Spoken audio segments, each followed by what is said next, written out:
നല്ലോണം ചെരുപ്പിട്ട് തരണം നിന്റെ ഷൂ ഒക്കെ ഇടാൻ പറഞ്ഞു. ഞാൻ ഒരു ചെരുപ്പ് ഒരു വള്ളി തൗസറൊക്കെ ഇനി ഇന്ത്യയൊക്കെ പോയപ്പോൾ എന്തായാലും ഫോർമുല പാലിക്കണം.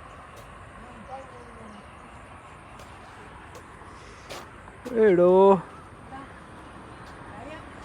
അല്ലേ നമ്മൾ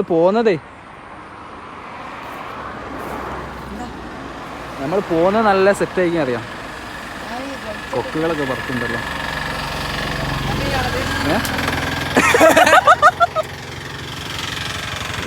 അടിപൊളി സ്ഥലം കേട്ടോ, മാഷാ അല്ലാഹ്.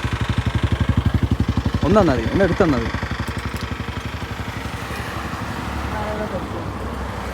Thank you.